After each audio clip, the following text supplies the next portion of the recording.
Ai Gonzaloren ipuin horretan, azaroko gau beltzean, nik idazle bat imaginatu dut izututa kotxean, naiz eta inork irudikatu lasai idazten etxean, ondo idazteko beti behar da pistola bat saietxean.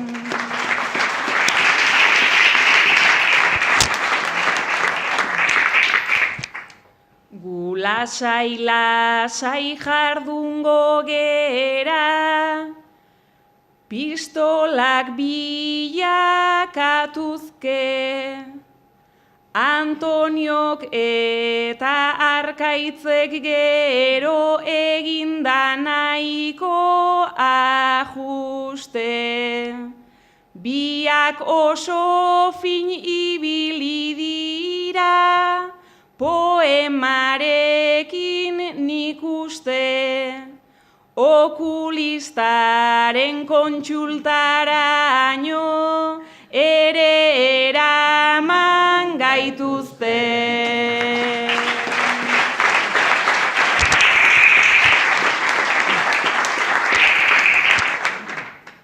ERMAY-koa zeta isa ze arraio, naiz eta kano letra solteak irmo juntatzeko jaio. Letra erdiak gaizki esan ditu ez da ibili hain jaio, honek gehiegi irakurtzen du, miopia igo zaio.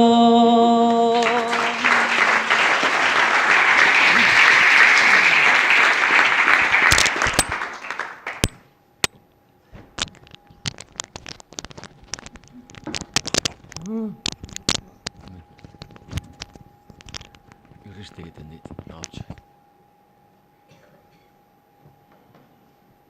Orain laguntzen jardun zaidanak, taberna bat zuen lege. Patxo eta Mikel komiko ez baina aritu dira xelebre. Taberna baten atzekaldean zuten nahikoa botere, neri gogoa jarri didate, kaina bat hartzeko ere.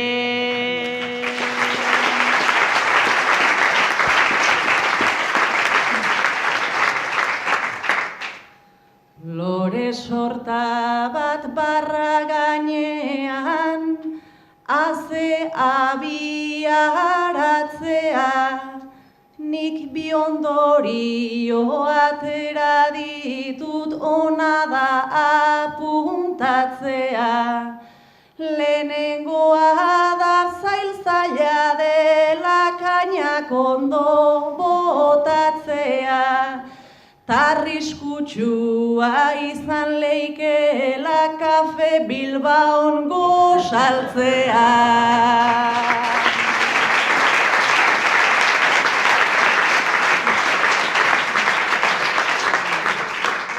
Ta gero gari hurbildu zaigu, tabernarien ondoren, kontatuz bambu japoniarrak badaukala nahiko orden.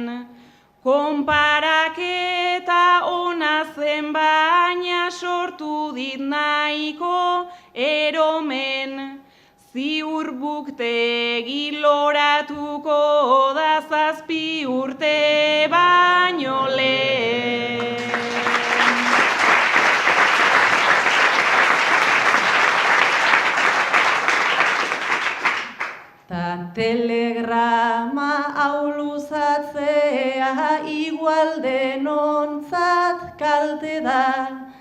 gaua maitalena da eta maitea goazen kalera.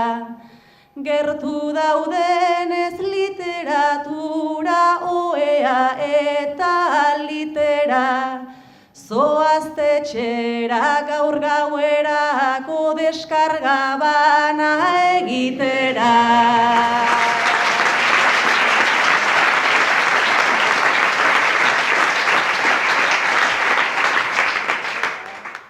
Deskargatzeko gogoa degu horretan zenbat alegin, bukaerara iritsi gera igual bifakirren berdin.